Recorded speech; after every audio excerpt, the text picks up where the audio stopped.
My family laughed so loudly when Dad said I'd take up space that the whole room went silent, except for their voices echoing in my head. Mom smirked. My brother Jake rolled his eyes.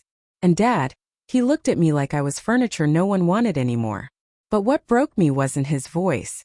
It was my aunt whispering, "She's just extra. Always in the way." That was the moment I realized they didn't see me as family. They saw me as a burden. Before I continue, make sure you like, share, and subscribe so more people hear stories like this. I stood there pretending their words didn't cut me open, pretending my legs weren't shaking. They crowded around the big dining table. Their table, laughing, eating, living like I wasn't even in the room. Dad didn't even glance at me when he added, "She should learn not to bother people. She always takes up space she doesn't deserve." My breath stopped. My hands turned cold. And every memory of being pushed aside by them flashed through me. Birthdays they ignored. Achievements they dismissed. Nights I cried myself to sleep because they made me feel small. But tonight something in me snapped. I didn't scream. I didn't beg. I didn't defend myself. I just looked around at their proud faces, their fake smiles, and said quietly, "Okay, if I take up too much space here, I'll build my own somewhere else." They burst out laughing louder than before. Jake even clapped. "Yeah right, Arya. You can't even build a shelf. You'll come running home in a week." Mom shook her head like I was a joke. Dad waved his hand to dismiss me, like I was nothing but background noise. But none of them knew the truth. None of them knew what I had been working on in silence. None of them suspected that their useless daughter had spent months building something they never imagined I could have. Something that would change everything. I walked out that night with one small suitcase and a one-way ticket 3,000 miles away. What they didn't know was that I wasn't running from them. I was running towards something bigger, something I already owned. And when they finally discovered it, their laughter would turn into shock so deep it would shake the whole family. But the real twist? It started the moment I stepped off that plane. When I landed in Seattle, I felt something I had never felt at home. Space that actually belonged to me. The cold air slapped my face, but instead of hurting, it felt like freedom. My suitcase will snapped off the second I started walking. Instead of crying like the old Arya would have, I laughed. Because for the first time in my life I was alone by choice. I dragged that half-broken suitcase onto a bus and rode to the tiny apartment I had been secretly renting for months. My family had no idea I'd been saving money from my remote tech job. The same job they always said wasn't a real career. They never asked what I did anyway. They only asked why I wasn't doing more for them. The building was old. The elevator rattled. The hallway smelled like paint. But it was mine. All mine. And the best part? The apartment came with an empty room. The room I had been dreaming about. The room where I planned to build the thing everyone said I wasn't capable of. When I opened the door, I found the landlord's son, Ethan, fixing a broken light. He nearly dropped his tools when he saw me. "You must be Arya," he said, brushing back his hair. "My mom says you're the tenant who actually pays on time. Rare around here." His smile was warm, not mocking. For once I didn't feel like extra. I felt seen. Then he pointed at my beat-up suitcase. "You're here alone? No family helping you move in?" I forced a smile. "No. They think I take up space." He paused. But the look he gave me wasn't pity, it was belief.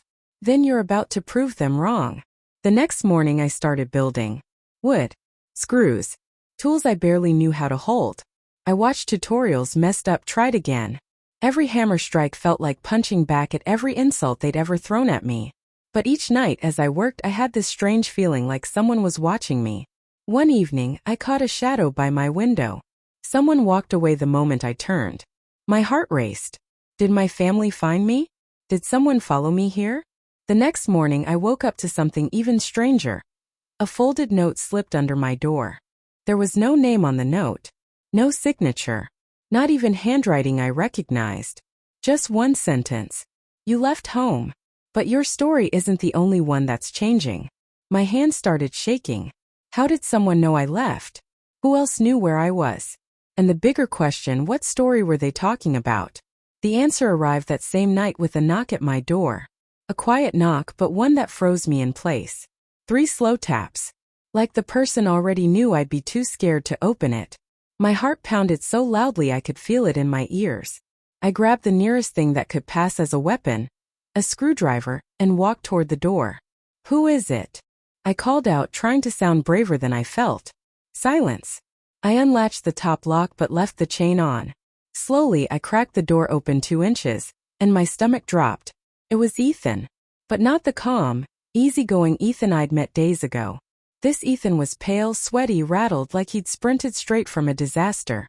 "Arya, I need to tell you something," he said. I opened the door fully, and he stepped inside, closing it behind him as if he didn't want anyone else hearing what came next. "That note you found," he said, voice low. "You're not the only tenant who got one. 3 other people in the building got messages too. All different. But every one of them said something is changing." I frowned. "Okay. But why me? Why my story?" He took a shaky breath. "Because someone's been asking about you." The room turned ice cold. "Who?" I whispered. He hesitated before answering. "A man came by today. Tall. Expensive jacket. Looked like he knew you. He asked if you lived alone. If anyone visited you." He didn't give his name. My heart stopped. It couldn't be my dad. Couldn't be Jake. They'd never leave their comfort to check on me. So who the hell was it? Ethan continued. I told him nothing. But he got angry. Like he expected your life to be a disaster, and was mad that it wasn't. That line hit me hard. Someone wanted me to fail. I sat down, hands trembling, mind racing. "What do I do?" "You don't run," Ethan said. "You keep doing what you're doing. You finish it. People like him only win if you stay scared." His certainty shook me. No one had ever spoken belief into me like that. Not even for a moment. The next morning I woke up with fire in my veins. Every screw I tightened. Every piece of wood I shaped. Every detail I sanded smooth. It felt like taking my life back. Inch by inch, piece by piece. The table I was building finally looked real solid, strong. Something I never thought I could make. But on the 4th night, after hours of work, I stepped back to admire my progress and froze. There was a fresh footprint inside my apartment, right beside my tools. I wasn't alone. And when I looked up, I noticed something even worse. One unfinished piece of my table had been moved. Whoever entered didn't steal anything. They touched my work. Almost like they were leaving a message. "I know what you're building, Arya. And I'm watching." My throat went dry. But the real twist didn't come from the mystery man. It came from someone I never expected to hear from again. My phone lit up with a call. "Dad." My whole body went numb. This man hadn't called me in months. Not when I left. Not when I moved. Not when I disappeared 3,000 miles away. So why now? I answered with shaking fingers. "Arya," he said, cold, mechanical, like he was reading from a script. "We need to talk." I stayed silent. "Your brother Jake is planning a family dinner. Everyone will be there. We think it would be good for you to come back." I almost laughed. They kicked me out with their words, and suddenly I was invited. "I'm busy," I said. His tone sharpened immediately. "Doing what?" "Taking up more space somewhere else." That line sliced right into me. He hadn't changed. Not even a little. Then he added, "Besides, someone told us you're trying to build something." "A table? Really, Arya? You left us for that." My blood went cold. Someone told him. Someone was reporting my life to them. I didn't respond. He kept going, voice rising. "You should come home before you embarrass yourself. Whatever you think you're doing out there, it won't work. You always quit." I closed my eyes. I'd heard those words my entire life. You quit. You fail. You take up space. Not this time. I hung up. He called again. I let it ring. Then a text appeared. "We know where you are. Come home before we come there." My hands turned cold. Was Dad the man Ethan saw? The one asking questions? Or was it someone else entirely? That night I didn't sleep. I just sat there, staring at the unfinished table, my table. Every groove, every scrape, every hour I had poured into it. It wasn't just wood. It was everything I'd never been given permission to create at home. I brushed my fingers along the surface and whispered, "I'm not giving up." And then, a sound in the hallway. Slow. Careful. A step, then a pause, then another. A faint tap against my door. Not a knock, more like 2 fingertips pressing gently into the wood. Soft. Intentional. My stomach nodded. Arya. The voice was deep.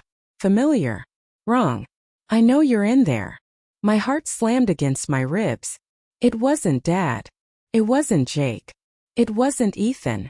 It was a voice I had buried years ago. A voice I prayed I'd never hear again. Open the door. We need to talk about what you're making. My breath froze. Because only one person besides me ever knew I could build anything at all. And he had sworn he'd never come looking for me again. But there he was. Outside my door. Waiting. And he wasn't here for closure. He was here because something I created scared him. Memories surged, late nights carving in secret, sketches hidden under loose floorboards, dreams I never said aloud. Because the man at my door wasn't family, or a friend, or someone I trusted. It was Adam, my ex-mentor. The man who told me I'd never build anything that mattered. The man who stole my designs and convinced everyone they weren't mine. And now he had found me. I cracked the door open, just enough to see his face. He smirked. Confident. Too confident. Still trying to prove you're not useless? He said, stepping inside as if he owned the place. I didn't move. I didn't breathe. He walked straight to my table, dragged his hand across the wood and smiled. So this is what you ran off to do? No, I said, standing tall. This is what I rose to do. For the first time he froze. I picked up a rolled blueprint from my desk. Clean lines, precise measurements, months of silent work, and placed it in his hand. This design, I said, is patented. Under my name. Filed before I ever left home. His face drained. And this, I pointed at the table, is the prototype. The first piece of my furniture line for micro apartments. Investors already signed. My voice didn't waver. His did. You what? You wanted me small, I said. Because it made you feel big. But I didn't come 3,000 miles to shrink. I came to build. Before he could breathe, my phone rang. Dad. This time I answered. His voice trembled. Arya. Jake told us someone said you stole designs from your job. Is it true? I stared straight at Adam. They weren't someone else's designs, I said loudly. They were mine. And they were stolen from me. Silence on the other end. If you want proof, I added, come see what I've created. Dad didn't scoff. He didn't lecture. He didn't call me dramatic. He whispered, we're coming. When the call ended, Adam stepped back. Not because of me, but because the truth had finally cornered him. You could have had everything with my help, he muttered. I did better without you. And then Ethan appeared in the doorway. He had heard every word. Arya, he said softly, finish it. Let them see who you really are. So I worked through the night. Sanding, polishing, tightening the final screw. When I stepped back, the table glowed beneath the warm light. Strong. Beautiful. Mine. The next morning, my family arrived expecting to find me broken. Instead, they found me standing beside my finished table, the first product of my company. Dad's eyes widened. Mom covered her mouth. Jake stammered. You built that. And for the first time in my life, I didn't shrink. I didn't explain. I didn't apologize. I simply said, this is the space I deserve. And I built it myself. Their silence said everything. They didn't see a burden anymore. They saw someone they never believed I could become. Arya the builder. Arya the creator. Arya, the woman who walked away from their table and built her own. And when they learned about the contracts, the investors, the offers, they finally understood. I didn't take up space. I earned it. And I wasn't giving it back.